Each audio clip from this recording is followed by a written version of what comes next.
Lorsque vous travaillez avec votre logiciel Adobe Photoshop CS6, il est très important de savoir maîtriser la navigation, c'est-à-dire pouvoir simplement annuler l'action précédente ou pouvoir également revenir à 4, 5 ou encore 6 actions précédentes. Alors, comme vous pouvez le voir, j'ai ici un document que j'ai créé qui est actuellement ouvert et je souhaiterais maintenant coller une troisième image, un troisième petit logo dans ceux qui apparaissent ici. Alors je viens donc de le copier, je peux maintenant le coller en me rendant dans Édition, puis Coller, et j'ai automatiquement le petit logo qui apparaît ici. Je peux maintenant décider par exemple de déplacer ce petit logo. Pour cela, je clique dessus et je le déplace afin de le placer à côté des deux autres logos disponibles.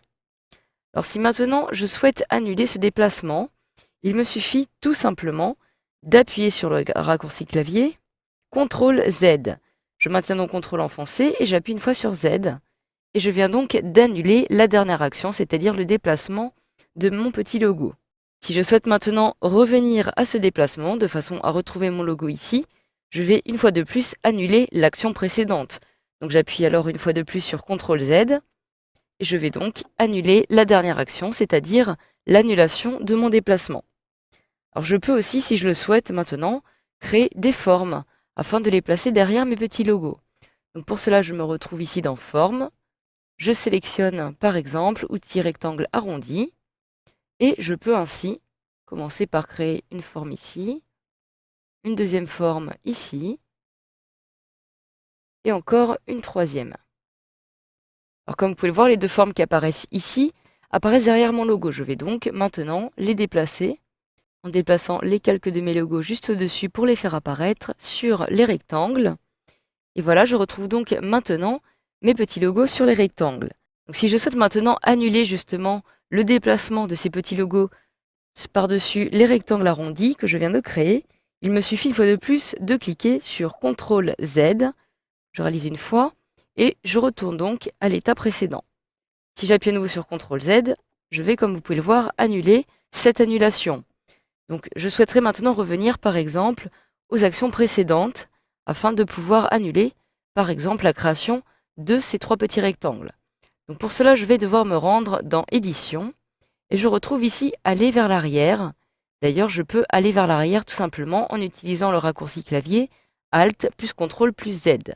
Si je clique une fois sur Aller vers l'arrière, je retourne à l'action précédente.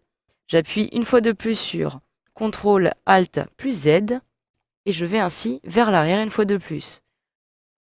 J'appuie une deuxième fois, encore, et comme vous pouvez le voir au fur et à mesure, je retourne aux étapes précédentes et je suis en train de les annuler au fur et à mesure, petit à petit.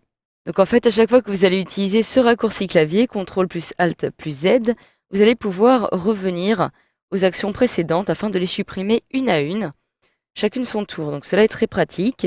Si je souhaite maintenant retrouver les rectangles que je viens de créer, il me suffit de faire l'effet inverse, c'est-à-dire d'aller vers l'avant. Donc pour cela, je retourne dans le menu Édition qui se trouve ici, et je retrouve Aller vers l'avant, que je peux aussi réaliser en appuyant sur les raccourcis clavier Maj, CTRL et Z. Donc je clique une fois dessus. Et maintenant, si j'appuie sur Maj, CTRL et Z, je vais retrouver les différentes étapes que j'avais précédemment réalisées. Donc la création de mes rectangles, j'appuie une fois de plus, de mon troisième rectangle, et maintenant le déplacement des calques afin de placer les petits logos sur les rectangles. Donc voilà, il s'agit en fait de fonctionnalités très utiles que vous allez pouvoir utiliser, surtout par exemple dans les cas où vous avez réalisé un gros travail et que vous vous rendez compte, au bout d'un certain temps, que vous souhaitez revenir à une étape antérieure. Vous allez donc pouvoir utiliser ces options, soit en passant par le menu édition, ou alors tout simplement en utilisant les raccourcis clavier qui vont vous permettre de réaliser ces actions bien plus rapidement. Donc voilà, grâce à cette formation, vous savez maintenant désormais comment annuler les actions précédentes, mais aussi comment les retrouver directement à l'aide des raccourcis clavier ou de votre menu édition sous Photoshop CS6.